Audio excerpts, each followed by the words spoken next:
Now that we have picked our scene and have begun to gather reference images, we can take those reference images and start breaking them down into smaller chunks that'll help us understand what assets we need and what will help flesh out our world. We're going to do this by breaking everything down so we have a nice gradual transition from each shape to the next.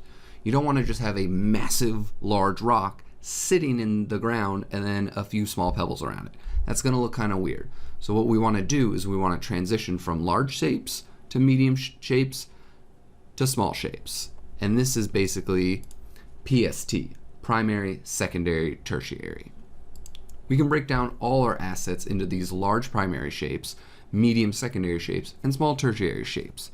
They'll give you a nice gradient blend throughout all your environment. Here's an example of a concept we had for Madagascar in Uncharted 4. The tree here you can see is the main primary shape.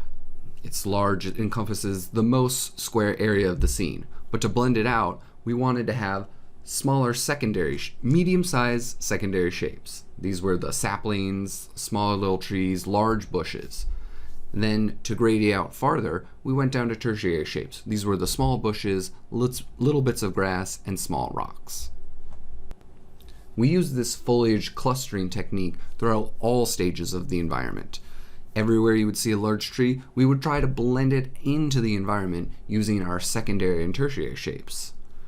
The large primary shapes don't just have to be trees though. This also works for large rocks. When a large rock breaks off, medium-sized boulders will crack off. They'll fall to the ground around the base of the large cliff face that you have. Once those hit the ground, then they break off into smaller tertiary shapes. You'll always get this really nice transition of going from these large shapes down to these secondary shapes around the base, and then bleed out into these smaller primary shape, or tertiary shapes, excuse me. Now, this technique can be applied on a global scale and a local scale. Here's an example of it on a global scale. From far away, our large granite rock mountains read as our primary shapes. They're these huge encompassing rock mountains. And then our secondary shapes are our large trees, our large boulders, these crack fissures in the earth. They are the secondary reeds, and they help bleed the environment out. For our secondary shapes, we've got these large boulders here at the base and these trees that are not only at the base, but they're also on the mountain itself. We also have this secondary shape of this eroded earth along the edges of the mountains where the earth would start to blend away. Now our tertiary shapes happen to be smaller trees, eroded earth even further, smaller chunks that would break off from the large fissures, and little grass piles, smaller rocks on side of the cliffs, especially down near the base of the boulders. For a large scene like this, we can easily see how we can break up any section into a large shape, like this mountain, a secondary shape, like this large boulder, and then a tertiary shape, like these small rocks here. Now this also can be applied to a more localized scene. Here we can see that our main rock is our primary shape. Our secondary shapes are these bushes and this big grass clump here. And our tertiary shapes are these small little pebbles and little grass tufts in the ground. Taking a look at the scene on the right, we can see that this principle can be applied not just to organic environments, but also to the man-made assets we have in our world.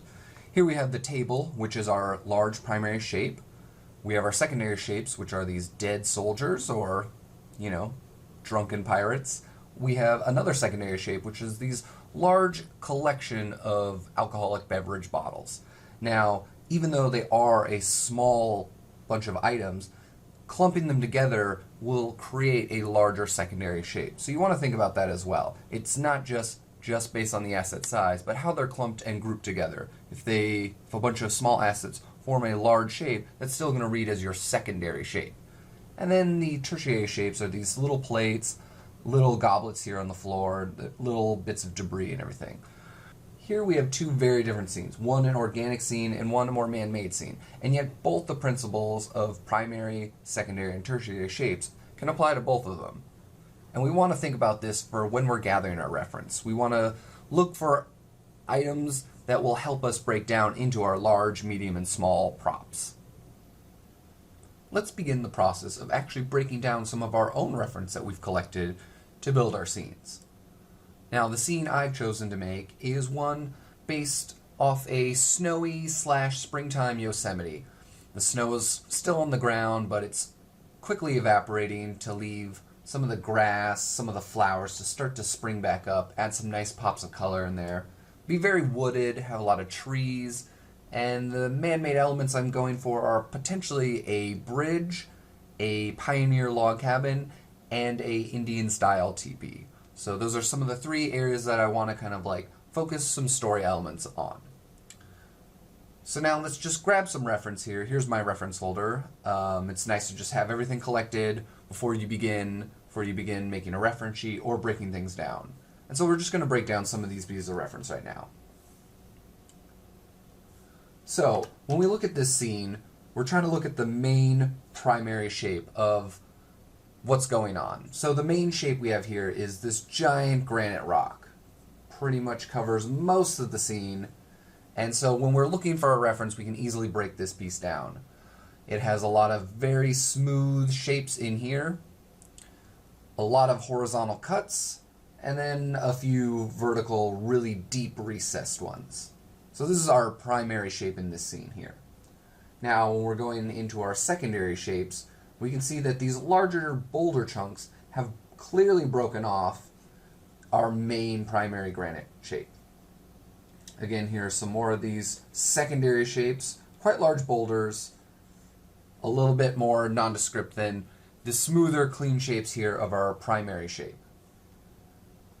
And then when we come down in here, we can see that these secondary shapes will break down even further into these nice little rock chunks that kind of pepper the ground, fill it up really nicely. Just kind of gives you that sense of, hey, this rock used to be this large granite cliff wall where all these trees are on. Maybe water, erosion, earthquakes have broken these chunks off. They've fallen and smashed into these large boulders.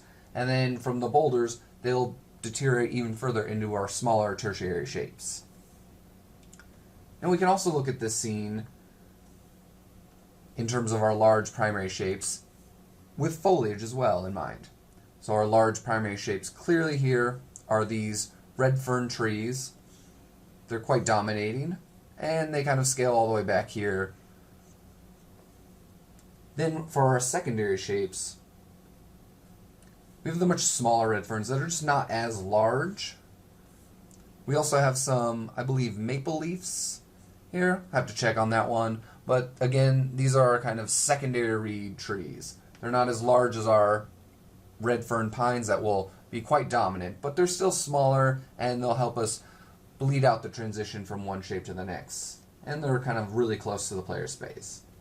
Then when we go into our tertiary shapes, we can see we got some like weed type bushes here. They're kind of all dying, little bits of, leaves kind of sprouting out there, some twigs and sticks. So these will be our smaller tertiary shapes. Again, here's some more dead grass, and here's a bit of living grass. So we're easily breaking these scenes down, figuring out what our primary, secondary, and tertiary shapes are. This will help us out when we're going into our asset list, figuring out what are we going to need. Now let's look at another one.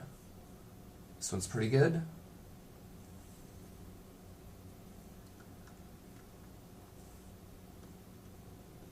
So again, we can see our primary shapes, big, huge red fern trees. So these are clearly pretty important to our scene. We're going to want to definitely focus in on these for our environment project. Now we can see for secondary reeds, we have these kind of like pine trees here. They have no branches on them. They're just basically dead twigs, really big twigs, whereas our red ferns are evergreen, so the leaves are always going to stay on there. And that's one thing we're going to want to take note of. Again, our secondary reeds here don't have any leaves on them anymore, so they're just the skeleton branches. But they're a nice transition from our large primary shape down to our secondary shape, and then eventually down into our foreground area that the player potentially could be walking around. We also have this fallen log here, which I really like. It's a really cool story element, and it's a really great secondary read as well. Now, the great thing about this is that when we're building our primary shape, such as our red fern tree, we can easily utilize the asset that we already made for this tree, chop off the top half, remove a bunch of the branches, and turn it into this secondary shape. That'll save us a bunch of time. So we're getting a lot of mileage out of one of our primary reads. Again, this is why you want to kind of break down your primary shapes. This also can be seen, once again, with these smaller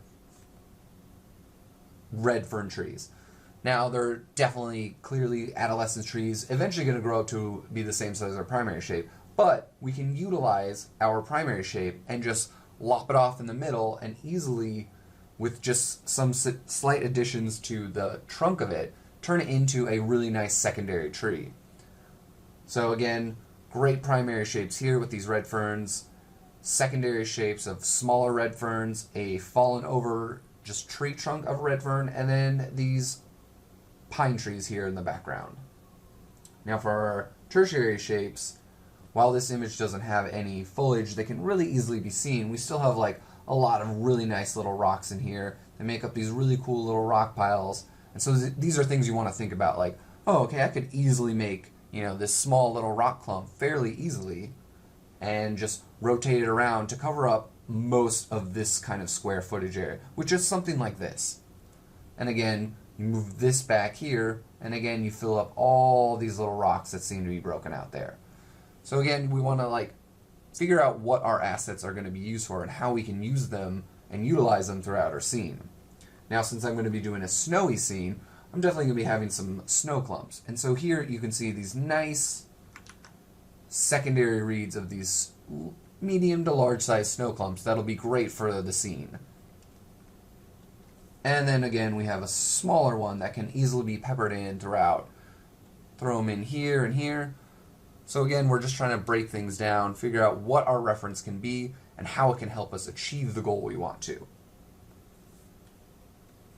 Now, this topic doesn't just apply to organic assets. Here, we have a painting of a pioneer log cabin, and I can easily, again, break this down. So again, our primary shape is basically just the log cabin itself. It's got a really nice shape, a really good read, and can be broken down into further elements. Our secondary read is possibly this little wind chime thing here. I don't really know what it is, but it's kind of cool. The chimney can also be its own secondary read. It can be broken off, so if we wanted to have a destroyed log cabin, the chimney is generally one thing that's going to kind of stay around for a while, as it tends to be made out of stone. We also have what looks like an extra little addition to the little log cabin here, probably to store wood or cure meat. Now when we want to go and find out our tertiary details, we've got this cool little fence here that kind of goes around the perimeter of the house, adds a little story. Like maybe he's got some chickens that he wants to keep in here. We got some snowshoes and tools that he's using, and even little window accents. So again, we're just trying to break down these big shapes to medium shapes to small shapes. These will all be easy ways to figure out what assets you need.